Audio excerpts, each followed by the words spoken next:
Pour que le sucre il passe dans ta cellule, il faut qu'il ouvre une porte. Et donc il faut une clé pour ouvrir cette porte. La clé qui permet d'ouvrir cette porte, c'est l'insuline. Et quand on a du diabète, en fait, la serrure, elle est encrassée. Elle marche moins bien. Les gens qui ont du diabète, ils ont très souvent, à peu près 3 fois sur 4, aussi une hypertension artérielle. S'ils sont au tout début de leur diabète, ça peut être très efficace. Ça peut même entraîner ce qu'on appelle une rémission du diabète.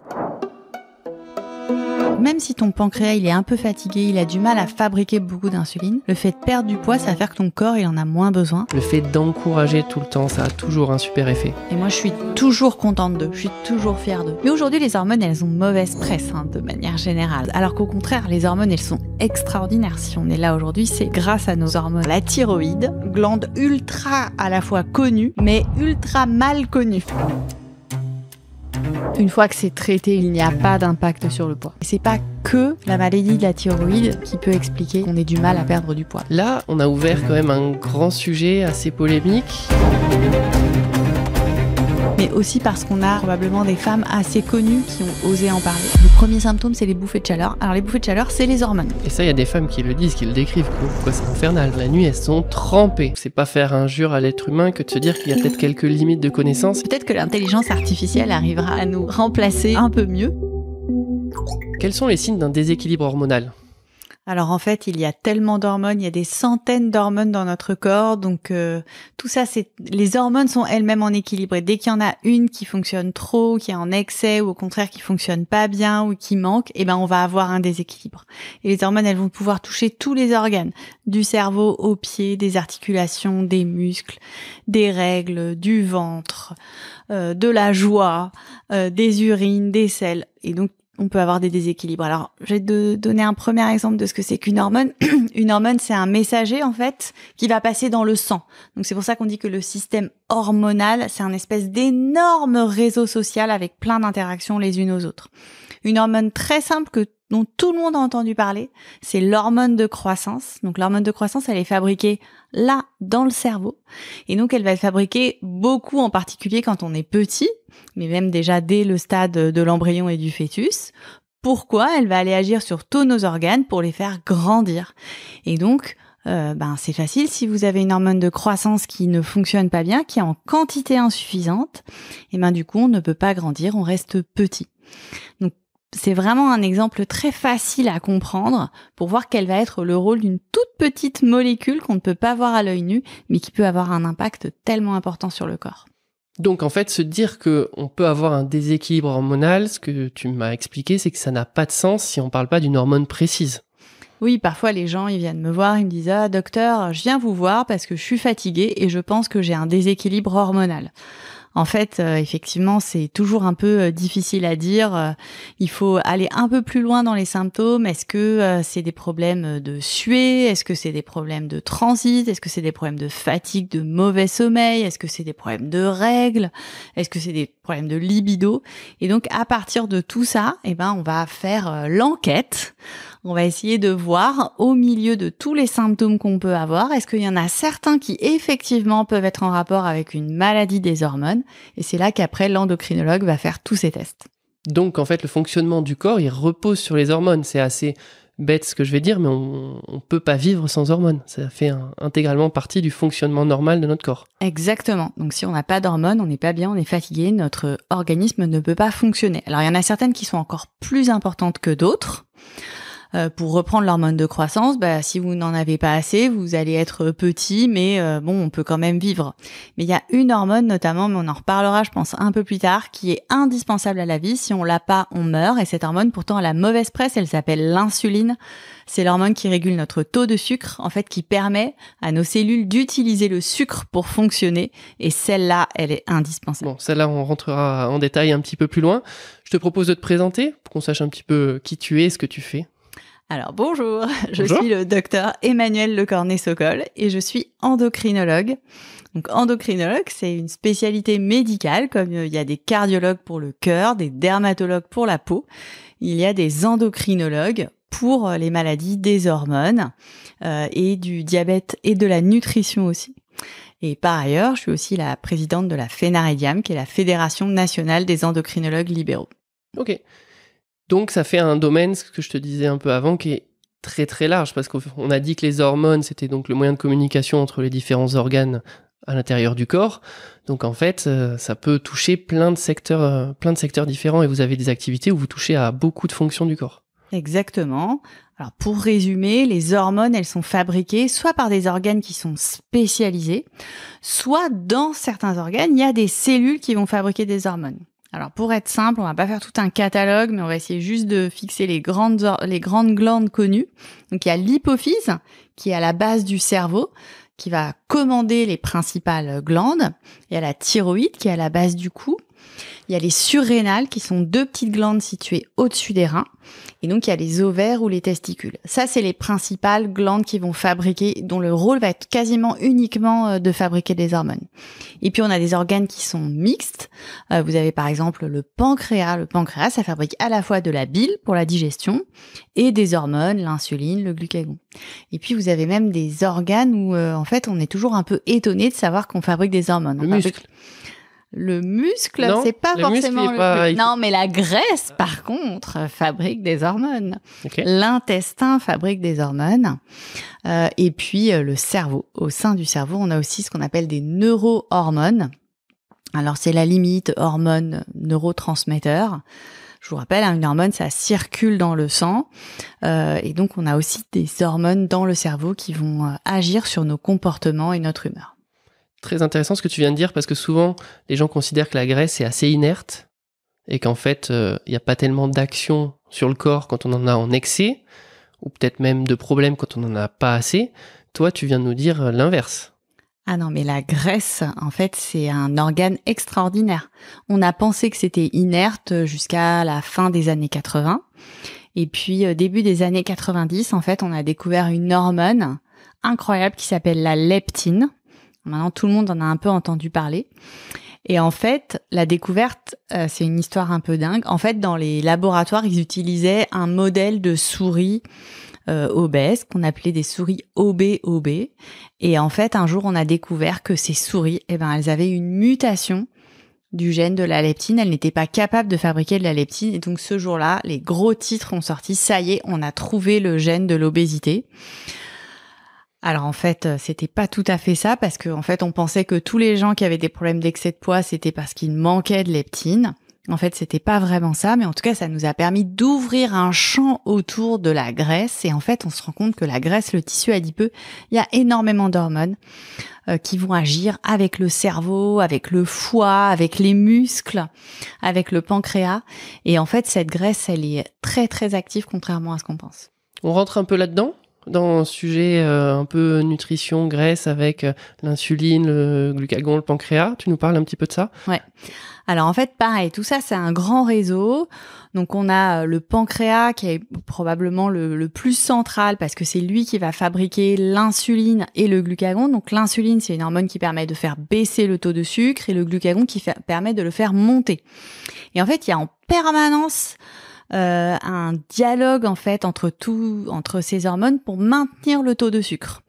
Donc le pancréas, dans le pancréas, le sang circule, le taux de sucre est mesuré. Si le taux de sucre baisse trop, hop, on envoie du glucagon. Si le taux de sucre il monte, paf, on envoie de l'insuline. Et en plus, ces cellules qui fabriquent l'insuline et le glucagon, elles sont juste à côté les unes les autres dans des petits îlots. On appelle ça les îlots de Langerhans. C'est très poétique comme mot. Et donc c'est là où elles vont même communiquer entre elles. Ah, moi l'insuline, ça y est, là j'y vais. Donc glucagon, tais-toi. Et l'inverse est vrai.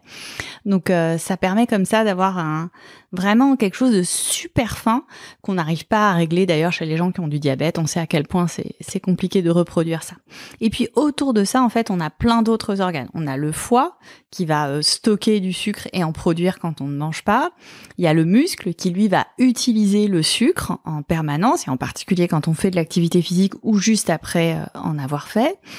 Il y a la graisse, donc qui va aussi envoyer des acides gras et en recevoir. On va avoir l'intestin. Donc au niveau de l'intestin aussi, on a des hormones qui vont être fabriquées et qui vont interagir avec le pancréas, avec le foie, avec le muscle, avec le cerveau. On a les reins. Est-ce que tu savais que les reins fabriquent des hormones et ont aussi un impact sur le métabolisme et sur le sucre ? Moi, je connaissais les surrénales. Non, mais sur les glandes, mais le rein en lui-même. Alors les reins aussi en lui-même. Et puis on a et sur le sucre, tu disais? Ouais, le sucre en fait, parce que quand on a trop de sucre dans le sang, par exemple, ça va être on va éliminé dans les uriner, urines. voilà. Ouais. Et on a des on a des transporteurs en fait dans le rein qui sont capables de réabsorber le sucre aussi. Et même maintenant, dans le diabète, il existe un médicament qui agit comme ça, en agissant sur ce transporteur, en obligeant le rein à uriner le sucre. Donc Donc les gens vont tout le temps aux assez malin. toilettes. Non, pas tant que ça. Donc ça veut dire que les gens qui ont trop de diabète, justement, explique-nous un petit peu quel retentissement les gens qui souffrent de diabète ça a au niveau de leurs hormones et pourquoi est-ce qu'ils ont trop de sucre dans le sang. Alors, le diabète le plus fréquent, celui le plus connu, le diabète de type 2, en fait, c'est un diabète, alors on a une prédisposition génétique et en fait, l'insuline qu'on fabrique, elle va être de moins bonne qualité et en moins grande quantité. Pourquoi ? Parce qu'en fait, quand tu as du sucre dans le sang et quand tu as une arrivée de sucre dans le sang, donc l'insuline, elle va arriver pour faire rentrer le sucre dans les cellules. Mais en fait, c'est pas juste, hop, elle arrive, elle prend le sucre, tac, elle le transporte dans les cellules. Non, en fait, il va y avoir toute une cascade de choses. C'est comme quand t'envoies une lettre à la poste. En fait, c'est pas tu la mets dans la boîte, puis poum, elle arrive dans la boîte aux lettres Plein du d'intermédiaires. voisin. Il y a plein d'intermédiaires. Et ben, c'est exactement ça. Et là, quand on a du diabète, tous les intermédiaires, en fait, ils fonctionnent moins bien. La chaîne, elle est un peu encrassée. Donc, c'est pour ça qu'on dit que quand on fait du sport, quand on a une alimentation équilibrée, quand on perd du poids, on va permettre d'améliorer toute cette chaîne. Mais en fait, on peut jouer à travers tous ces organes, à travers nos muscles, à travers notre foie, à travers l'intestin, à travers le cerveau, pour améliorer toute cette chaîne qui va permettre de réguler le taux de sucre. Donc là, tu dis améliorer par le biais de médicaments ? Oui, mais aussi de ce qu'on fait. Alors justement, explique-nous un peu, si on perd un peu de poids au niveau du gras, qu'est-ce que ça change par exemple au niveau du diabète ? Alors justement, par exemple, quand on a du diabète, on a plus de difficultés à fabriquer de l'insuline. Et donc quand on maigrit, on va avoir besoin de moins d'insuline. Donc même si ton pancréas il est un peu fatigué, il a du mal à fabriquer beaucoup d'insuline, le fait de perdre du poids, ça va faire que ton corps il en a moins besoin. Et donc du coup, ça peut suffire à ce qu'il en fabrique suffisamment. Okay. C'est un exemple. Donc on a vu pour le gras. Si on mange mieux, je suppose qu'on a moins de sucre dans le sang, donc forcément il y a besoin de moins d'insuline. Exactement. Okay. Si on mange mieux aussi, on sait que la qualité des aliments va agir aussi, par exemple, sur certaines hormones qui sont fabriquées par l'intestin. En fait, quand tu manges, tes aliments, ils arrivent dans l'estomac. Déjà là, il y a des choses qui se passent, et dans ton intestin. Et donc, il va y avoir des signaux qui vont être transférés vers le pancréas, vers les muscles, vers le foie. Mais pas que. Il y a même des signaux qui vont être transmis au cerveau. Et on sait que si tu manges des aliments de bonne qualité, le signal qui va dire à ton cerveau « Ah, c'est bon, là, j'ai mangé, je vais m'arrêter », et ben en fait, il va être beaucoup plus efficace que quand tu manges de la junk food. Donc la personne aura tendance à moins manger. Exactement. C'est ça, un sentiment de satiété qui est beaucoup fort. Ouais. Bien manger, qu'est-ce que tu donnerais comme conseil ? Et évidemment, avoir une activité physique. En fait, le meilleur médicament, c'est quand même l'activité physique. Pour le diabète, évidemment, et pas que. J'avais même un de mes maîtres qui disait à ses patients, vous savez, il y a 3 excellents médicaments pour le diabète, c'est l'activité physique et l'activité physique. Et quelle qu'elle soit. Et je pense que ici vous en parlez tout le temps, beaucoup, souvent. Exactement. C'est un leitmotiv. Et donc ça, c'est fondamental. Et ça peut être toutes les activités physiques. Avant, on disait, c'est mieux de faire du cardio pour le diabète, ça fait plus baisser la glycémie. Mais en fait, on sait que tous les types d'activités physiques marchent. Est-ce que tu peux nous expliquer un petit peu comment ça marche ? Parce que les gens, maintenant, on l'entend partout. Effectivement, tous les gens qui sont en surpoids ou qui ont du diabète ou un syndrome métabolique, on leur dit de faire du sport, etc. Peut-être que si on leur explique un peu plus le procédé derrière de fonctionnement, ça peut donner du sens et du coup les rendre plus adhérents. Alors, par exemple, quand ton insuline, elle va faire baisser le taux de sucre, en fait, il faut imaginer qu'en fait, pour que le sucre il passe dans ta cellule, il faut qu'il ouvre une porte. Il faut qu'il y ait une porte qui s'ouvre. Et donc, il faut une clé pour ouvrir cette porte. La clé qui permet d'ouvrir cette porte, c'est l'insuline. Et quand on a du diabète, en fait, la serrure, elle est encrassée. Elle marche moins bien. Quand tu vas faire du sport, tu vas décrasser la serrure. Tu vas permettre à ton insuline d'agir plus facilement.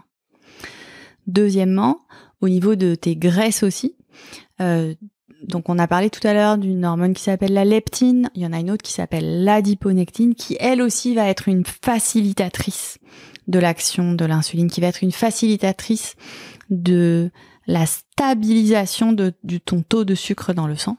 Et ça, on sait aussi que l'activité physique, ça va être très positif pour cette adiponectine. Et en plus, il y a un bonus, c'est que quand tu fais de l'activité physique, en fait, tu te sens mieux, t'es moins stressé. Donc tu vas mieux gérer ça. Et on sait aujourd'hui que pour bien gérer son diabète, il faut bien manger, bouger et essayer de gérer son stress. Et donc là, vous avez le double effet de l'activité physique. Ok. Stop, petite coupure rapide pour vous annoncer qu'après des mois de travail, on vient tout juste de finir notre guide gratuit. On a sélectionné les 7 informations les plus importantes sur la perte de poids partagées par 7 experts reçus sur notre chaîne. Comme ça, vous n'avez même pas à regarder toutes nos vidéos et à prendre des notes. Vous recevrez 7 emails pendant 7 jours avec à chaque fois une information clé à retenir pour perdre du poids après 50 ans. Et c'est totalement gratuit. Il vous suffit de cliquer juste ici pour vous inscrire. Allez, on reprend l'interview. Tu as dit tout à l'heure que tu voulais pas rentrer trop, dire quel était le meilleur type d'activité physique en cas de diabète. Est-ce que malgré tout dans la littérature scientifique on en retrouve si on regarde de manière un petit peu pointue, ou même si toi je pense que peut-être auprès de tes patients t'es très généraliste et tu vas dire faites n'importe quoi du moment que ça vous plaît, enfin le discours qu'on entend parce qu'on sait que derrière c'est ce qui permettra de rendre les gens les plus adhérents et au final c'est ce qui est le plus important. Mais si on plonge un petit peu dans la littérature scientifique, est-ce qu'il y a quand même une différence entre par exemple ce qui va être cardio et ce qui va être renforcement musculaire type musculation ? Alors, en fait, ce qu'on sait, c'est que le cardio va permettre d'améliorer les glycémies après les repas. C'est-à-dire que quand tu manges, ton taux de sucre, il va monter dans le sang. Et donc, quand tu fais du cardio, ça va permettre que ce taux de sucre, il monte moins dans le sang après avoir fait de l'activité physique. Mais ça, c'est cardio. Ça, c'est si tu fais du cardio, 3 fois dans ta semaine, tous les pics post-repas seront amoindris. Seront un peu moins. Ou c'est si quand tu fais plutôt de l'activité de type musculation. Pour augmenter sa masse musculaire. Exactement. Bah là, tu sais que c'est plutôt ta glycémie avant les repas et plutôt ta glycémie à jeun qui va être diminuée.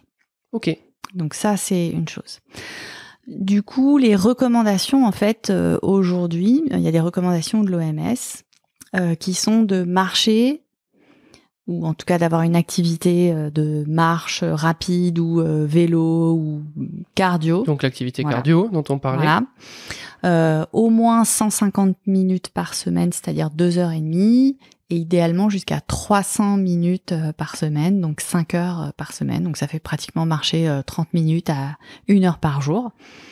C'est vrai que si tu te déplaces en vélo, par exemple, en fait, ça va assez vite. Donc c'est entre guillemets faisable. Et d'avoir 1 à 2 séances de renforcement musculaire par semaine.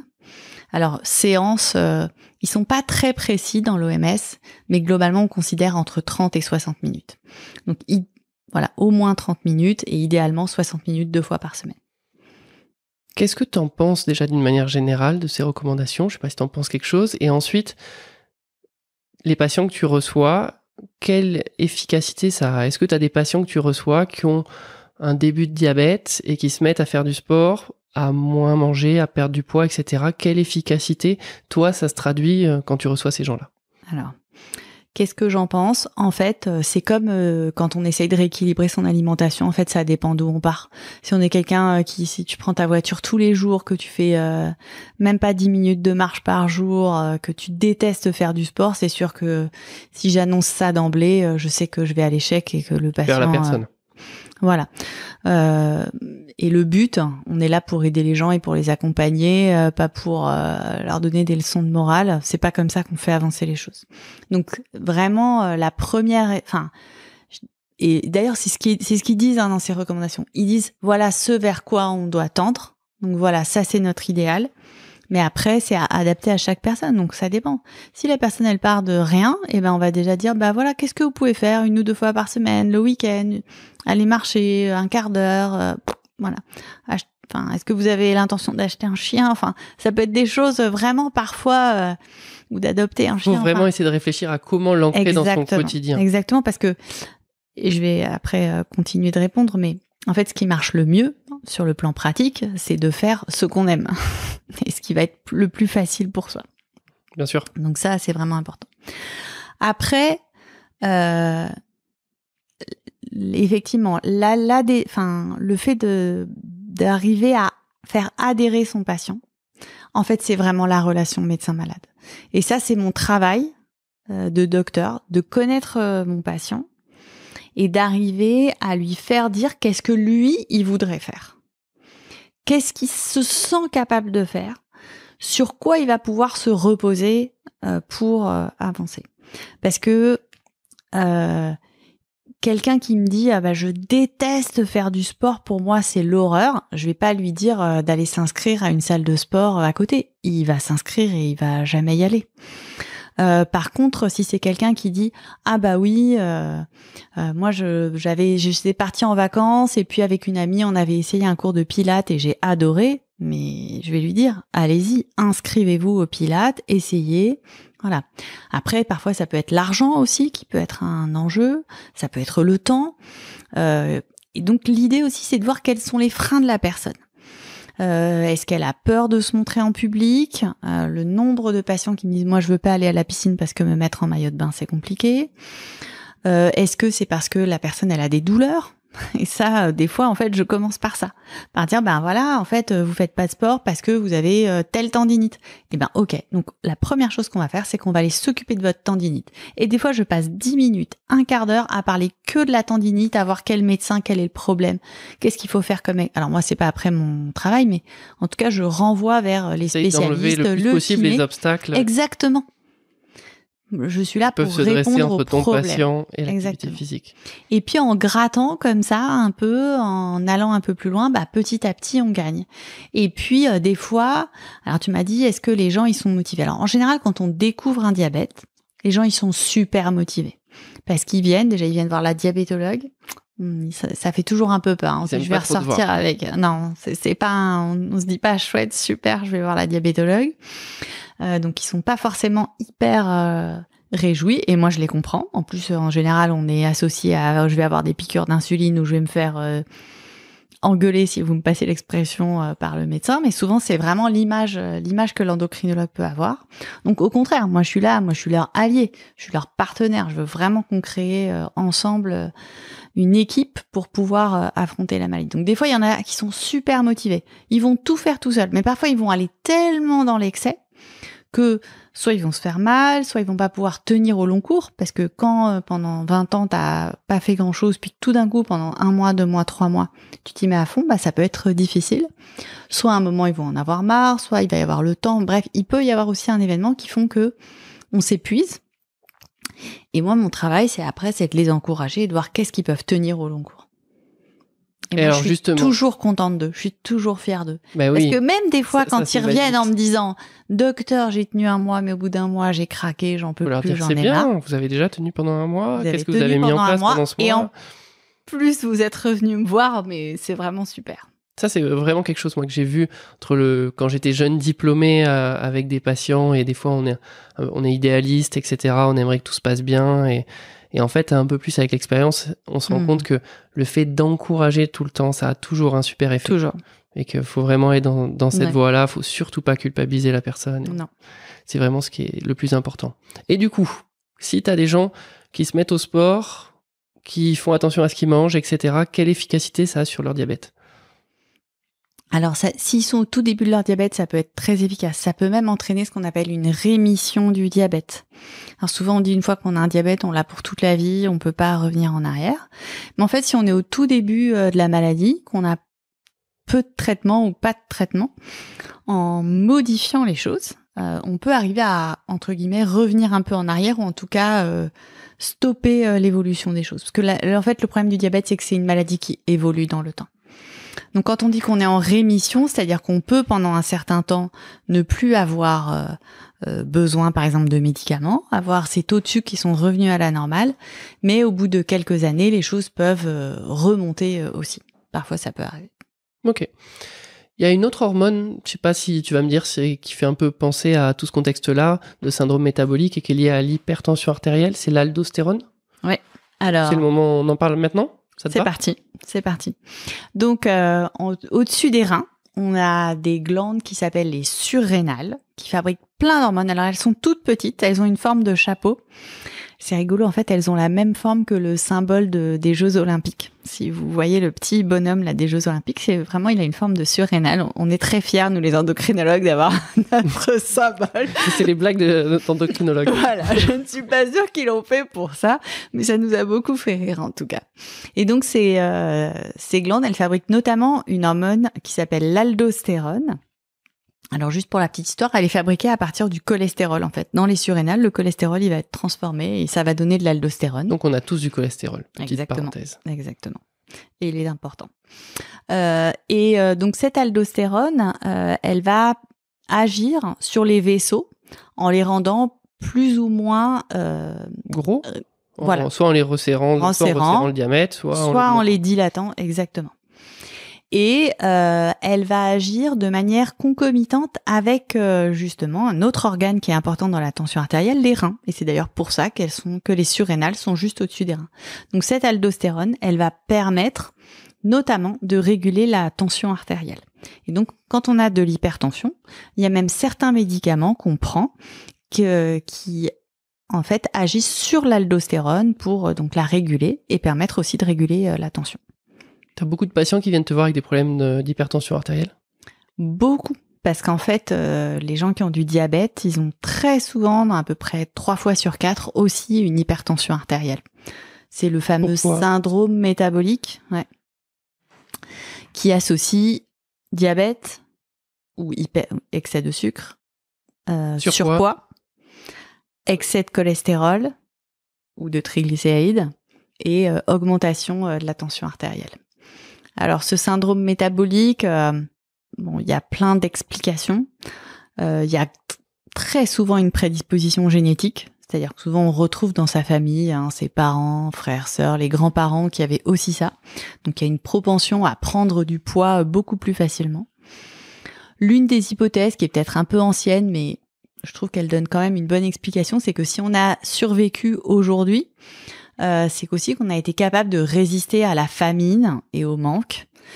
Et donc, effectivement, les gens qui ont un syndrome métabolique important, c'est probablement, l'une des raisons en tout cas pour lesquelles, c'est qu'ils ont été capables de résister. C'était les champions d'il y a quelques années. Exactement. Quelques milliers d'années. Ouais, c'est les meilleurs résistants pour Koh-Lanta notamment. Mais ouais, moi je dis à mes patients, parce que on a plein de patients qui viennent nous voir en disant ça serait bien que je perde un peu de poids, etc.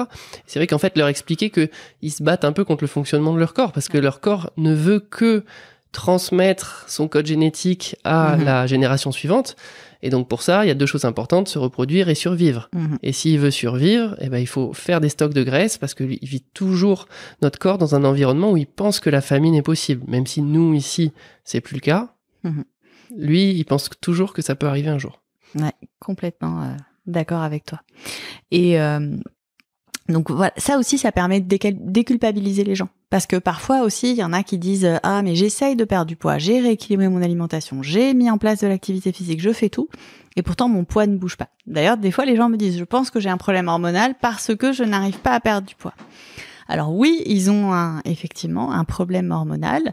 Le syndrome métabolique, c'est un dysfonctionnement notamment des hormones, de l'insuline, de la leptine, de tout ce qu'on appelle le centre de la satiété aussi. Et le fait de leur expliquer ça, déjà c'est déculpabilisant et c'est soulageant pour eux. Et ça permet aussi un peu de battre ces fameux problèmes de t'es gros parce que tu bois trop de soda et tu vas trop dans les fast-food. Non, c'est pas vrai. Aujourd'hui, on n'a plus le droit de dire ça. Il y a une partie de la population qui n'arrive pas à perdre du poids aussi parce que ils n'ont pas le bon code génétique. Alors on peut aider, on peut faire de maintenir sa santé bonne, on peut faire en sorte de maintenir son poids, d'éviter que les choses s'aggravent ou deviennent trop graves pour sa santé. Mais malheureusement, il n'y a pas que de la baguette magique, quoi. Mais justement, je voudrais profiter de ton expertise. Alors, est-ce que on entend des gens, effectivement, comme tu l'as dit, qui disent « Moi, je peux pas perdre du poids à cause d'un déséquilibre ou d'un problème hormonal ou de raisons hormonales ». Ça, c'est vrai ou c'est un mythe ? Alors, en fait, c'est pas si fréquent que ça. Il y a quelques maladies hormonales où, effectivement, on peut avoir qui peuvent entraîner des problèmes de poids, mais en fait, c'est pas si fréquent que ça. Il y a des maladies qui sont assez rares, notamment des maladies des surrénales. Alors là, je vous reparle à nouveau des surrénales, mais c'est une autre hormone qui peut être déréglée. C'est une hormone qui s'appelle le cortisol. Donc il y a parfois effectivement des maladies importantes des surrénales, soit qui viennent de l'hypophyse, soit qui viennent des surrénales. Bref, on appelle ça le Cushing le plus souvent. C'est le nom de la maladie la plus fréquente connue. Mais ça reste une maladie qui est très rare et qui ne peut se dépister qu'avec des tests qui sont vraiment très spéciaux, des analyses d'urine, des tests de freinage. Bref, la plupart du temps, c'est vraiment que les endocrinologues qui savent ça. Ça touche une infime partie de la population. Exactement. Alors par contre, il faut pas passer à côté de ce diagnostic parce que ça peut être une maladie grave. Donc il faut avoir un œil. Enfin, les médecins, ils connaissent les symptômes. C'est des gens qui ont une prise de poids qui est très particulière, très centrée sur le visage et le ventre. Il y a des anomalies de la peau avec des vergetures qui sont larges et pourpres, un diabète et une hypertension qui sont assez résistants. Souvent ça survient alors que justement il n'y a pas d'histoire familiale, donc il y a quand même tout un contexte qui est très particulier et qui peut faire qu'on a cette maladie. Ok, moi je pensais à ça parce que souvent on entend parler dans le cadre des problèmes de thyroïde. Alors j'attendais cette question. Oui, parce que ça c'est la glande que tout le monde connaît, je pense, avec les problèmes d'hyperthyroïdie. Et justement, c'est associé aussi à des problèmes de poids. Est-ce que tu peux déjà nous en parler et puis après démêler un petit peu le vrai du faux là-dessus? Alors la thyroïde, donc glande ultra à la fois connue, mais ultra mal connue. Ok. Donc c'est une petite glande qui est à la base du cou, qui fabrique des hormones qu'on appelle la T4 et la T3. Les chiffres, en fait, c'est parce qu'elle fabrique des hormones à partir de l'iode. Et donc 4, ça veut dire qu'il y a 4 molécules d'iode. 3, ça veut dire qu'il y a 3 molécules d'iode. Et en fait, ces hormones, elles ont effectivement un rôle sur le métabolisme aussi, puisqu'elles permettent de réguler le métabolisme du corps. Alors, juste le métabolisme, pour redire ce que c'est la façon dont le corps va utiliser l'énergie. Donc, si on manque d'hormones thyroïdiennes, on peut être fatigué. Et si on en a trop, on peut avoir un métabolisme qui est un peu accéléré, on peut avoir un transit qui est accéléré, on peut avoir le cœur qui bat trop vite, on peut avoir des suées, avoir trop chaud. Donc hypo, on a notre corps qui tourne un peu au ralenti, si je grossis, et hyper, au contraire, ça tourne vite, il y a beaucoup de feu, beaucoup de bois dans la cheminée. Exactement. Ça brûle. Oui. Et en fait, souvent, on associe, effectivement, historiquement, quand on découvrait un problème thyroïdien, on n'avait pas tous nos dosages, donc on les découvrait que quand on était dans des extrêmes. Une extrême hyperthyroïdie, donc là les gens ils perdaient 15 kilos, une extrême hypothyroïdie, donc c'est vrai que les gens ils avaient pris du poids.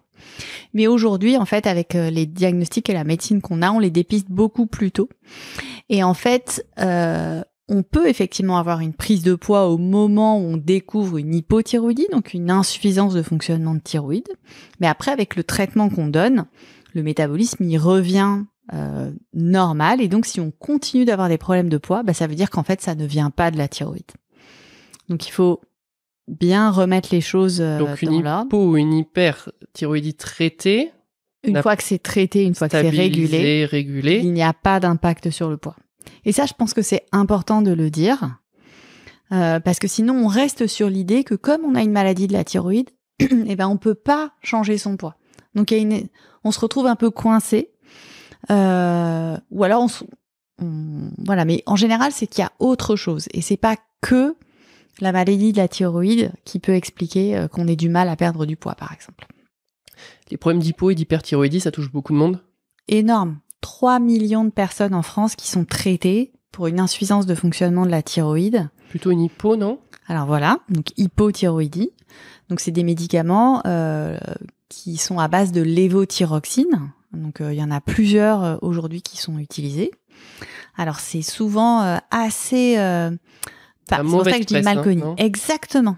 Mais aujourd'hui, les hormones, elles ont mauvaise presse, de manière générale. Les hormones, c'est pas bien. D'ailleurs, il y a même un truc ultra connu qui est pas récent d'ailleurs, qu'on disait toujours les hormones, c'est des trucs de bonnes femmes. Enfin, c'est pas quelque chose. Alors qu'au contraire, les hormones, elles sont extraordinaires. Si on est là aujourd'hui, c'est grâce à nos hormones aussi. Mais c'est vrai qu'elles ont mauvaise presse. Ça, c'est assez intéressant. Moi, je me souviens quand j'avais 18 ans, toutes les filles autour de moi, elles prenaient la pilule. Et maintenant, j'en ai 35. Il y en a plus aucune qui veut essayer, qui veut prendre un contraceptif oral. Alors, je pense que effectivement, il y a 20 ans, on donnait la pilule pour tout et n'importe quoi et vraiment par excès. Et aujourd'hui, on se retrouve dans une situation, on est presque dans l'excès inverse parce que là, plus personne veut en prendre, alors qu'on sait qu'il y a des situations où ça peut vraiment aider les jeunes femmes. Enfin, ça reste quand même un bon moyen de contraception si jamais on peut pas utiliser un autre. Il y a certaines maladies aussi où ça peut être très utile. Donc c'est vrai qu'il faut raison garder en fait. C'est un peu comme pour tout. On peut pas dire que c'est très mauvais ou c'est très mal. Mais en tout cas, pour revenir sur les hormones thyroïdiennes, et donc la lévothyroxine, en fait, on se rend pas compte à quel point on a une chance incroyable d'avoir ce médicament. Parce qu'en fait, la lévothyroxine, c'est exactement la même chose que ce que la thyroïde fabrique, sauf qu'on l'a fabriquée dans une usine de manière synthétique. Avant, on était obligé d'utiliser des extraits d'animaux, donc ça voulait dire utiliser des animaux, les élever, les tuer. Et puis, ça voulait dire aussi qu'il y avait des risques d'infection, de transmission de maladies. Et aujourd'hui, on n'a plus besoin de ça. Du cochon ? Non, c'était pas ça ? Alors voilà, ça pouvait ça pouvait être du cochon, mais enfin bon, c'est aujourd'hui avoir une alternative à utiliser quelque chose provenant d'un être vivant, c'est quand même une grande chance. C'est un médicament sur lequel on a énormément de recul. On a 40-50 ans de recul. Il y a des enfants qui naissent, des bébés qui naissent sans thyroïde, et donc ils prennent cette lévothyroxine dès leur naissance, et ils grandissent très bien. Et on a du recul sur ces enfants qui sont devenus des adultes, qui eux-mêmes ont eu des enfants, donc on a même du recul sur leurs propres descendants. Et en fait, ils vont très bien quand ils ont bien pris ce traitement. Donc en fait, c'est une chance d'avoir ce médicament qui est simple, qui a quasiment pas d'effet secondaire. C'est un comprimé qu'on prend... Donc une hypothyroïdie doit être traitée, de manière très claire, si je comprends ce que tu dis. En tout cas, quand on a une hypothyroïdie et qu'on a besoin d'être traitée, elle peut être bien traitée et il faut pas... quand on a besoin de prendre le médicament, on a besoin. Aujourd'hui, en plus, les médecins, ils sont beaucoup plus attentifs. Avant, on traitait très facilement les patients. Maintenant, on prend notre temps, on réfléchit, on répète les dosages pour voir s'il faut traiter ou pas. Avant, quand on vous donnait un traitement, on vous disait allez hop, c'est pour toute la vie et c'est définitif. Maintenant, on sait que parfois, il peut y avoir des fluctuations, il peut y avoir des moments où on peut avoir besoin de prendre un traitement pendant quelques mois, quelques années, puis ne plus en avoir besoin. Donc, on est vraiment revenu et je voudrais profiter de ce micro, voilà, pour un peu dire à quel point on est quand même chanceux d'avoir ce médicament. On s'en rend pas toujours compte. Non. Et en plus, c'est pas cher. Ok. Alors, il faut pas négliger par contre le fait qu'il y a 5 à 10% des personnes qui ont une hypothyroïdie qui ne se sentent pas bien. Pour un tas de raisons, aujourd'hui on n'a pas le temps. Avec un traitement, tu veux dire ? Exactement. Donc il y a 5 à 10% des gens qui ont une hypothyroïdie et qui, bien que qui prennent correctement leur traitement et bien que sur les prises de sang, on a l'impression que leur dosage il est bien réglé, disent moi docteur ça ne va pas, je sens toujours des signes. Pour ça c'est utile d'aller voir un endocrinologue, c'est utile de discuter avec lui, qu'est-ce qui se passe, est-ce que c'est vraiment un problème du médicament, est-ce que c'est un problème de la thyroïde, est-ce qu'en fait il y a une autre maladie et on est complètement passé à côté. Donc voilà, donc il y a tout un cheminement diagnostic qui doit être fait, pareil pour essayer de trouver des solutions, mais ça existe. Est-ce que tu peux nous expliquer les signes et les symptômes d'une hypothyroïdie, parce que depuis tout à l'heure on n'en a pas trop parlé. Ouais. Ah oui, je suis passée directement à la fin. Donc c'est des symptômes, alors fatigue, frilosité, besoin de beaucoup dormir, perte de cheveux, tendance donc à prendre du poids. On peut être aussi un peu bouffi, avoir un peu des œdèmes. Ça peut avoir un retentissement aussi sur les règles et sur la fertilité. Donc ça, c'est un peu les symptômes principaux. Sauf que c'est ce qu'on appelle des symptômes non spécifiques. Alors ça veut dire quoi ce mot ? Ça veut dire que en fait, être fatigué, perdre ses cheveux et avoir du mal à perdre du poids. Il y a plein d'autres maladies qui ont ça. L'hiver, on a tous souvent ça. Si t'as des apnées du sommeil, t'auras ça. Au moment de la ménopause, on a ça. Enfin, Donc il peut y avoir des tas de circonstances. Donc c'est pour ça qu'il faut toujours un petit peu se méfier, parce que quand on tape sur son moteur de recherche préféré, fatigue, difficulté à perdre du poids et besoin de dormir beaucoup, vous avez toujours thyroïde qui apparaît. Hypothyroïdie Voilà. apparaît comme par magie. Mais si effectivement votre docteur il vous dit non, c'est pas votre thyroïde, ben du coup c'est important d'aller chercher autre chose. Surtout que c'est très facile à mesurer, c'est un dosage sanguin. Exactement, c'est un dosage sanguin qu'on fait dans son laboratoire et qui peut être prescrit par son médecin s'il l'estime nécessaire. J'ai l'impression que ça touche plus les femmes, c'est une fausse idée? Non, c'est 7 femmes pour un homme. Ok, et l'âge moyen à peu près Alors en fait, l'âge le plus fréquent, c'est autour de la ménopause, vers 50 ans. Ok. Il y a un autre pic vers 20 ans, et après ça peut survenir en fait à n'importe quel âge. Et c'est là aussi où on se fait un peu piéger, on se dit ben oui, moi quand j'ai eu mon problème d'hypothyroïdie, j'ai pris du poids. Sauf que quand vous avez votre hypothyroïdie qui apparaît au moment de la ménopause, ben on sait que c'est une période aussi de fragilité au niveau du poids. Donc en fait, parfois les choses peuvent un peu s'être superposées. Et donc vous avez pris du poids, pas que à cause de la thyroïde, mais aussi à cause de la ménopause. Il y a une action de l'activité physique sur les problèmes de thyroïde? Alors, il n'y a pas beaucoup de démonstrations et d'études scientifiques sur l'activité physique et la thyroïde. Mais effectivement, pour ces 5 à 10% de patients qui ont une hypothyroïdie et qui ont du mal à traiter de manière médicamenteuse, à se sentir bien, en fait, on retombe dans l'effet de l'activité physique chez tous les gens qui ont une maladie chronique. On sait que ça peut les aider à diminuer la fatigue, à améliorer la qualité du sommeil, à améliorer la force musculaire, à faire qu'ils soient moins essoufflés. On libère des hormones qui sont associées au bonheur, les personnes se sentent mieux, des choses comme ça, c'est général. Des effets non spécifiques de l'activité physique. Ouais. Pause. Avec Raph, on a créé un guide gratuit pour les personnes qui souhaitent débuter la course à pied après 50 ans, que vous soyez un débutant complet ou que vous souhaitiez vous y remettre après des années sans pratiquer. On a repris l'histoire de 7 de nos patients de plus de 50 ans qui sont venus nous voir pour que vous puissiez apprendre de leur parcours. Cette histoire et surtout cette erreur facilement évitable que vous risquez de reproduire de votre côté. La course à pied est formidable pour le corps et pas du tout contre-indiquée si vous êtes en surpoids. C'est même l'inverse. La course à pied est un super médicament contre le surpoids. Et en plus, ça renforce vos articulations et limite l'apparition de l'arthrose. Sans compter que vous allez pratiquer un sport qui va vous permettre de reprendre confiance en vous. 2 km de course, puis 5, puis 10. Petit à petit, vous allez atteindre des objectifs que vous ne pensez même plus être capable de réaliser un jour. Et grâce à ça, vous allez petit à petit vous réapproprier votre corps. Alors n'attendez pas, si vous souhaitez devenir un coureur ou une coureuse, cliquez juste ici pour vous inscrire. Vous recevrez immédiatement les différents conseils directement dans votre boîte mail. T'as parlé d'un mot magique tout à l'heure, ménopause. Je te propose qu'on enchaîne avec les hormones sexuelles. On a eu le docteur Sarkozy la semaine dernière qui nous parlait de l'andropause, nous on parle de la ménopause. Ça te va ? Allez, ça me va. Surtout que l'andropause, ça touche pas tout le monde, alors que la ménopause... Ça touche toutes les femmes. Toutes les femmes. Alors la ménopause... Donc là, maintenant, on commence à en parler. Avant, c'était pas trop... On en parle beaucoup, là, j'ai l'impression, non ? Exactement. Mais aussi parce qu'on a probablement des femmes assez connues qui ont osé en parler. Alors que pendant longtemps, en fait... notamment tout le monde des stars, des actrices, des mannequins, on n'en parlait pas trop. Donc c'est un passage physiologique, c'est-à-dire normal de la vie, et qui peut être plus ou moins difficile selon les femmes. Donc au moment de la ménopause, en fait, nos ovaires, ils s'arrêtent de fonctionner. Ils ne fabriquent plus d'hormones féminines, ne fabriquent plus d'estradiol, ne fabriquent plus de progestérone. Et donc, c'est un grand chamboulement. Mais alors, tu n'es pas une femme, mais je m'adresse à toutes les femmes qui nous écoutent. Souvenez-vous, au moment de la puberté, vous avez eu aussi un énorme chamboulement. Mais je pense que tu as connu ça quand même au moment de ta puberté. Vous avez bien vu autour de vous, il y a des gens qui ont passé leur puberté comme ça. Tout s'est bien passé à peu près. Enfin voilà, ça fait un peu bizarre, mais voilà. Il y en a pour qui ça a été un peu difficile et il y en a pour qui ça a été franchement compliqué d'accepter ces nouvelles sensations, ce nouveau corps, etc. Là, la ménopause, en fait, c'est un peu la même chose. C'est que en quelques semaines, quelques mois, les ovaires s'arrêtent de fonctionner et paf, grand changement, grand chamboulement. Donc, il y a des femmes, il va rien se passer. Leur poids va rester pareil, aucune bouffée de chaleur, rien, comme si de rien n'était. Il y en a d'autres, ça va être très difficile.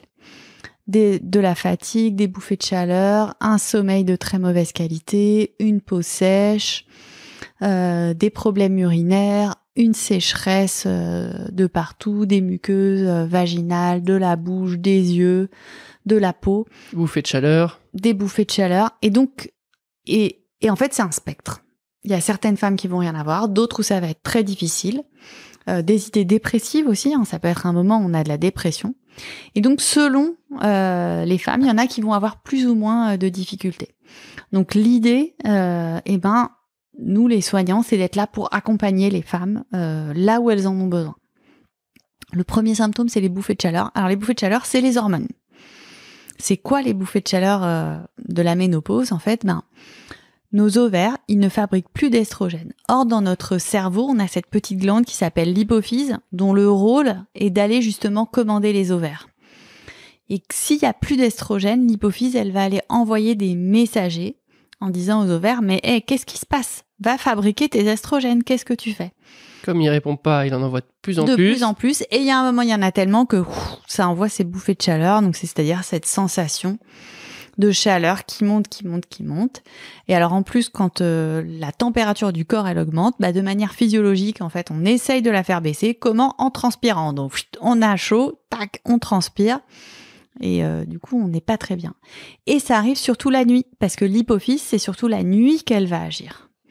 Et ça peut revenir toutes les 4 heures, toutes les 3 heures, toutes les 2 heures, toutes les heures. Et ça, il y a des femmes qui le disent, qui le décrivent comme quoi c'est infernal. Enfin, la nuit, elles sont trempées. Oui, et non seulement elles sont trempées, mais en plus, elles sont tout le temps réveillées. Et là, c'est là que les traitements sont utiles. Donc, on peut essayer les compléments vitaminiques qu'on trouve dans les pharmacies. Ça marche parfois, mais si vraiment ça marche pas, c'est là que le traitement hormonal de la ménopause, quand il n'y a pas de contre-indication, peut et même doit être utilisé pour aider les femmes. Juste avant qu'on enchaîne là-dessus, t'as dit donc que ça se mettait en place, je sais plus, t'as dit quelques semaines, quelque chose comme ça. Moi, je pensais qu'il y avait ce stade de périménopause qui était beaucoup plus long et que ça mettait plusieurs années. Et en fait, ça varie beaucoup d'une femme à l'autre. Alors, on dit que la périménopause, elle commence à 40 ans. On dit que la ménopause en elle-même, ça dure 2-3 ans. Alors, la vraie définition médicale, c'est quand on n'a plus de règles depuis 1 an. Voilà, ça c'est une définition médicale. Une femme qui n'a plus de règles depuis 1 an est dite ménopausée. Est dite ménopausée, voilà. Quand on est bien sûr autour de l'âge de la ménopause, c'est 51 ans en moyenne en France. Bien sûr, il faut se poser des questions si on a 30 ans et qu'on n'a plus de règles depuis 1 an. Là, il faut aller consulter. C'est pas normal de pas avoir ces règles tous les mois, en tout cas quand on a moins de 45 ans. Ok. Petit message important. Donc pour revenir sur ces symptômes de ménopause, donc quand on a tous ces symptômes et que vraiment les bouffées de chaleur on n'arrive pas à s'en sortir, et là on peut se faire aider avec le traitement de la ménopause. Donc ces traitements, c'est les traitements hormonaux substitutifs? Exactement. En fait, le cerveau il demande des estrogènes, et on va lui donner des estrogènes. Et là on donne des estrogènes. Souvent c'est des crèmes, des patchs. Alors pourquoi? Parce que c'est des estrogènes naturels justement qu'on va donner, et ils ont moins d'effets secondaires quand on les donne par la peau que quand on les prend en comprimé. Ok. Donc on les met sur la peau et ils passent dans le sang à travers la peau. Oui. Notre peau, alors je suis pas dermatologue, mais notre peau en fait n'est pas une barrière infranchissable. Tout passe au niveau de notre peau. Dans un sens comme dans l'autre avec Exactement. La transpiration. Là, on a ouvert quand même un grand sujet assez polémique. Il y a quelques années, moi j'entendais partout que surtout pas. Il y avait eu soi-disant des études comme quoi il y avait des risques de cancer associés aux traitements hormonaux substitutifs. Maintenant, j'ai l'impression qu'on a un petit peu le retour. Est-ce que tu peux nous faire un point, nous dire un petit peu où on en est? Oui, alors je vais essayer de faire rapide, parce que sinon, pareil, ça va être un peu long, mais en fait, il y a eu dans les années 80-90, il y a eu le boom du traitement hormonal de la ménopause, où là, il fallait que toutes les femmes en prennent, et ça y est, c'était l'hormone de jouvence pour les femmes. Et puis, il y a eu une grande étude au début des années 2000 américaine, où en fait, on s'est rendu compte que les femmes, le traitement hormonal de la ménopause, ça augmentait le risque de cancer du sein, et aussi ça augmentait les risques cardiovasculaires, donc d'infarctus, d'AVC. Donc là, stop, on a tout arrêté. Sauf qu'en fait, quand on regarde cette fameuse grande étude américaine, les femmes, elles avaient plus de 60 ans, donc on n'était pas dans la ménopause, elles avaient déjà une ménopause qui était déjà terminée depuis au moins 10 ans. Et en plus, c'était beaucoup de femmes qu'on appelle à risque cardiovasculaire, c'est-à-dire des femmes en surpoids ou en situation d'obésité, ayant du diabète, ayant de l'hypertension. Et on sait aussi que les cancers du sein, ils sont augmentés dans ces cas-là, chez les femmes qui sont en surpoids, qui ont du diabète, etc. Donc, et en fait, dernière chose, c'est que le traitement hormonal de la ménopause qui était donné aux États-Unis à l'époque, en fait, c'était pas des estrogènes naturels qui donnaient, c'était des estrogènes issus des chevaux, des estrogènes des juments, issus d'équins. Et en fait, c'est pas tout à fait la même action que les estrogènes naturels que nous on utilise en Europe. Donc après, il y a eu d'autres études qui ont été faites en Europe et qui ont montré que en fait, en utilisant donc dans une population bien choisie, c'est-à-dire des femmes juste au moment de leur ménopause, pas 10 ans ou 15 ans après, qui n'ont pas trop de facteurs de risque cardiovasculaire ou qui n'en ont pas, qui ne sont évidemment pas à risque de cancer du sein, et en utilisant des estrogènes naturels, il n'y avait pas de risque de ce côté-là. Moi, j'aime bien ces exemples parce que on touche un peu la complexité et on voit que, en fait, on n'est pas médecin et que le mieux pour prendre ces décisions-là, quand même, c'est d'aller voir un professionnel. Parce qu'effectivement, c'est facile de faire un gros titre en disant une étude a montré qu'il y avait des effets sur les maladies cardiovasculaires, sur le risque de cancer, etc., avec des traitements hormonosubstitutifs. Et en réalité, il faut aller se plonger dans l'étude.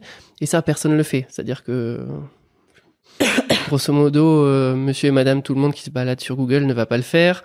Le journaliste, il va, dans la plupart des cas, ne pas le faire non plus, simplement faire un gros titre. Et donc, en fait, on passe à côté du cœur de l'information. Ouais. Alors après, c'est vrai que c'est un peu complexe tout ça. Là, j'utilise des mots en plus un peu compliqués. Enfin, c'est un métier. Voilà. Mais voilà, même si aujourd'hui on a accès à toute l'information, des fois aller décrypter la bonne information qui va correspondre à son cas à soi, c'est pas toujours évident. Donc allez voir un soignant, allez voir son médecin, son professionnel de santé qui va vous aider, qui va dire mais oui, mais vous dans votre cas à vous, c'est probablement comme ça. Peut-être que l'intelligence artificielle arrivera à nous remplacer un peu mieux. En tout cas, je pense que ce serait un super support.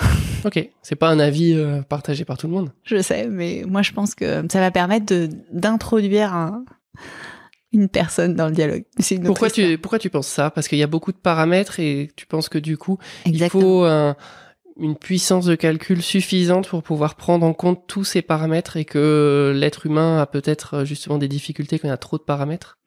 En fait, par exemple, je vais répondre de manière un peu indirecte à ta question. Parfois, il y a des maladies qui sont compliquées. Par exemple, dans les cancers, parfois on réunit plusieurs professionnels de santé pour décider pour chaque patient quel va être le meilleur traitement dans son cas. On appelle ça des réunions de concertation pluridisciplinaire. Et on sait qu'aujourd'hui, ces réunions, par exemple pour les gens qui ont un cancer, elles sont obligatoires. Et on va avoir un médecin, un chirurgien, un oncologue, un radiothérapeute, bref, toutes les personnes qui sont importantes pour traiter ce cancer. Et en fait, tout le monde va donner son avis parce que c'est des situations complexes. Et à la fin, en fonction de ça, on va pouvoir trouver la décision qu'on pensera à plusieurs la meilleure pour ce patient. Moi, je pense que l'intelligence artificielle, en fait, ça va être une personne supplémentaire dans la discussion qui va aussi amener un point de vue qui va être très intéressant, très pertinent. Et après, on pourra l'inclure. Donc moi, je pense que ça va être un nouveau professionnel dans l'histoire. Ok. Ouais, l'avantage, c'est qu'en fait, ça permet aussi, quand on a vu les hormones, ça a un retentissement sur plein de choses, plein d'organes. Et à un moment, peut-être que c'est pas faire injure à l'être humain que de se dire qu'il y a peut-être quelques limites de connaissances et qu'on peut peut-être pas connaître le retentissement de chaque hormone sur chaque organe du corps, etc., etc. Et donc, quand on a des patients avec des comorbidités, avec plusieurs pathologies, et donc on peut avoir plein d'effets dominos qui se mettent en place, effectivement, ça peut permettre peut-être de mieux contrôler toutes les dimensions du problème. Et après, à nous de faire la part des choses et de voir quelle place chacun devra avoir dans la discussion. T'as essayé de t'amuser, par exemple, avec ChatGPT en lui disant quelqu'un qui a tel symptôme, qu'est-ce que t'en penses? Alors, j'ai pas essayé cette situation-là, mais c'est vrai que j'ai lu des articles où on a demandé à ChatGPT de résoudre des cas cliniques, voilà. Donc, c'est-à-dire, en fait, de passer des examens de médecine. Alors, je crois que l'ancienne version était pas très bonne, mais la nouvelle version de ChatGPT, elle a été super performante. Ok. On parle de quelle hormone maintenant? Mélatonine et sommeil? Allez, go. Go. Alors, la mélatonine, donc c'est une hormone qui est fabriquée dans le cerveau par la glande pinéale. Donc vraiment, au milieu du cerveau, là, si je mets mes doigts comme ça. Ok. Et alors, cette hormone, elle est particulière. Elle va être fabriquée en particulier en toute fin de journée, donc en début de soirée, et donc elle va permettre l'endormissement. Donc c'est là surtout qu'elle est utile. Et en fait, elle est d'autant plus, on a un pic de mélatonine d'autant plus important dans la soirée qu'en fait, on aura été exposé à la lumière dans la journée. Ça veut dire que ta balade que tu vas faire à 14h, eh ben, c'est elle aussi qui peut te permettre d'améliorer ton endormissement du soir.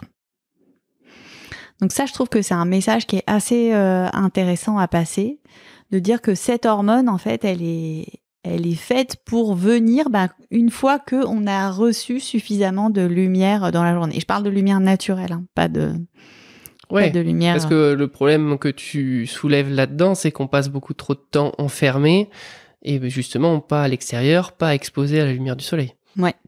Et là, j'en reviens au bénéfice encore supplémentaire de faire de l'activité physique, en particulier à l'extérieur et dans les milieux naturels, parce qu'effectivement, ça va permettre aussi de s'exposer à la lumière du jour et donc d'améliorer notamment son sommeil via cette amélioration de la sécrétion de mélatonine. Je sais pas si tu connais ce grand podcasteur américain, Huberman, des choses. Alors, si ça te parle. Ça a été décrié, etc. Enfin bref, mais malgré tout, il a amené certaines choses. Et c'est pas le seul, il y a le docteur Attia aussi. Et souvent, ces gens-là, ils proposent dans leur routine quotidienne d'aller marcher 1 heure à l'extérieur pour prendre la lumière du soleil. Tu penses que pour plein de raisons, ça, c'est quelque chose qu'on devrait faire ? Écoute, alors je pense que tout le monde ne peut pas aller marcher 1 heure dans la journée, mais en tout cas, si on a la possibilité de le faire au moins 2 ou 3 fois par semaine, par exemple, c'est sûr que c'est bénéfique. Il y a des études, alors qui sont pas forcément des études très très puissantes, mais qui montrent que quand tu vas marcher dans la forêt, quand tu vas marcher sur la plage, quand tu vas marcher dans la montagne, eh ben tu vas non seulement faire de l'activité physique, mais diminuer ton stress et mieux gérer ton stress. Donc probablement oui que ça a un effet bénéfique. Il y a aussi des études très intéressantes qui sont faites par les urbanistes et les géographes, justement, qui tendent à, quand il y a des nouveaux quartiers qui sont créés ou des rénovations dans les villes qui sont faites, à essayer de faire en sorte que les trajets pour que les gens puissent marcher soient améliorés, pour qu'il y ait plus de nature par exemple, donc plus d'arbres, plus d'espaces verts, et pour que les trajets qu'on peut faire en ville à pied soient grandement facilités. Donc, enfin en tout cas moi je suis convaincue aujourd'hui. Plus de nature, plus de soleil, plus d'extérieur, ouais. Plus d'activité physique. Une dernière hormone et je pense qu'on pourra pas en faire une autre, donc je te laisse choisir. Alors une dont on n'a pas parlé mais qui peut être intéressante aussi, qui est la parathormone. La parathormone en fait, alors que c'est des choses il y a les maladies des parathyroïdes sont des maladies hyper fréquentes. Donc tout à l'heure on a longuement parlé de la thyroïde. L'hyperthyroïdie. Voilà. Et donc en fait derrière la thyroïde on a 4 petites glandes qui s'appellent les parathyroïdes, qui sont toutes petites, qui sont complètement méconnues. Elles n'ont rien à voir dans leur fonctionnement avec la thyroïde. Elles s'appellent parathyroïdes parce qu'elles sont collées derrière, mais c'est tout. C'est gros comme des lentilles corail et c'est tout rouge, donc vraiment c'est très difficile de les voir. Même avec des examens, on n'arrive pas toujours à les voir.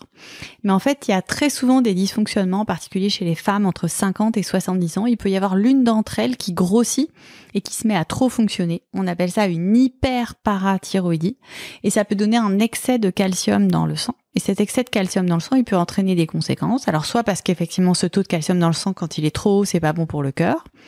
Soit parce que du coup, comme on a trop de calcium dans le sang, on va avoir trop de calcium dans les urines et ça peut entraîner des calculs. Soit parce que aussi ça peut décalcifier les os et entraîner de l'ostéoporose. Trop de calcium, ça décalcifie les os. Ouais. Ça, je l'aurais pas deviné. Eh ben en fait, parce que pour qu'il y ait beaucoup de calcium dans le sang, il faut que le calcium il vienne de quelque part.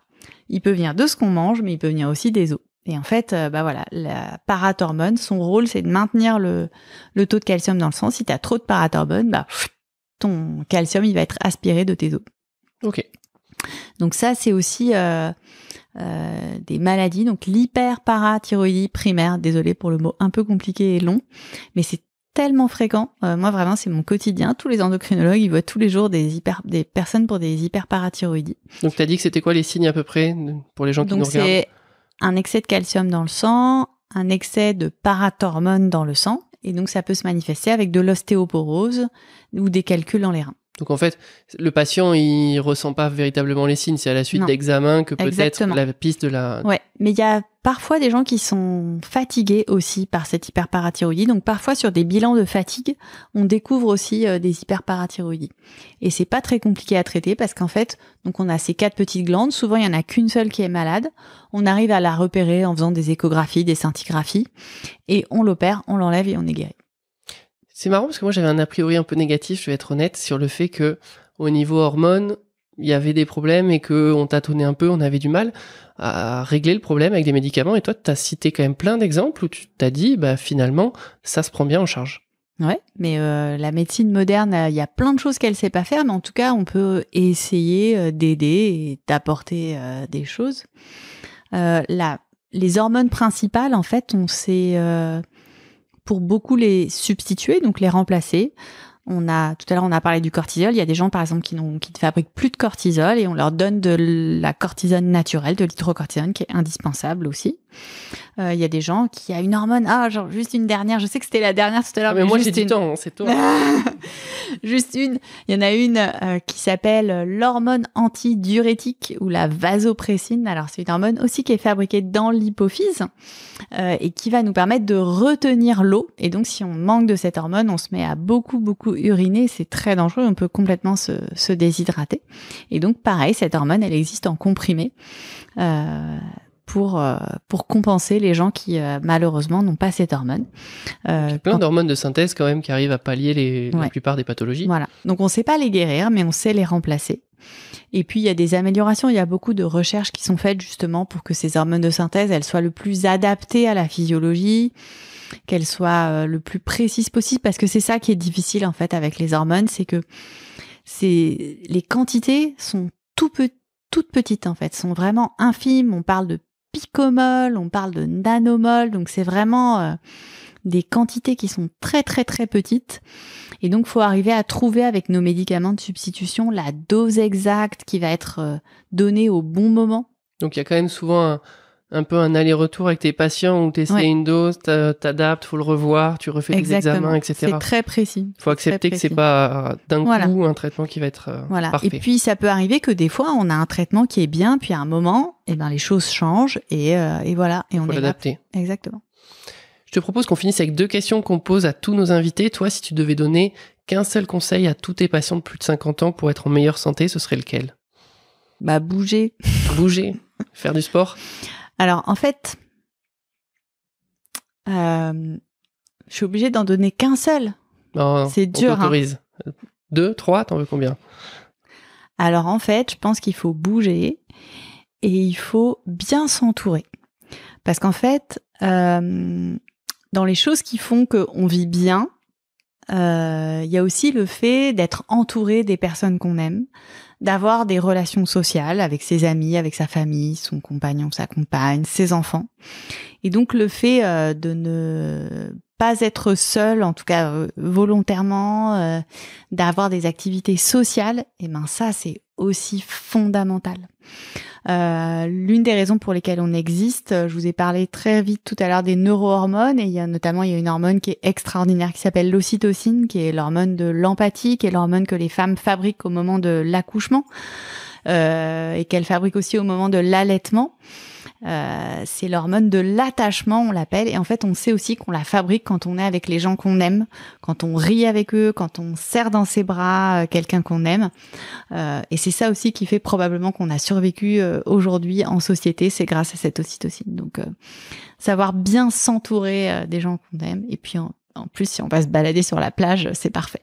Toutes les études scientifiques l'ont montré, que le niveau de bonheur d'une personne était souvent corrélé à son environnement social. Exactement. Donc même si on a des problèmes de santé, quand on est avec les gens qu'on aime, ça permet que ce soit moins difficile. On est mieux et on se sent mieux. Pour moi, l'ocytocine, c'était l'hormone du câlin, c'est ça ? Oui. C'est pour ça on la fabrique en particulier, c'est connu, quand on serre quelqu'un très fort dans ses bras. Mais Voilà, dès qu'on est avec des amis, qu'on serre la main de quelqu'un, quand on embrasse quelqu'un, quand on embrasse son amoureux ou son amoureuse, le French kiss, comme on dit, c'est un grand pourvoyeur d'ocytocine et l'orgasme aussi, bien sûr. Ok, bon, bah génial. Toi, qu'est-ce que tu as fait récemment dans ta vie pour être en meilleure santé ? Eh bien, je suis partie en vacances à la montagne avec ma famille, avec mon mari et mes enfants.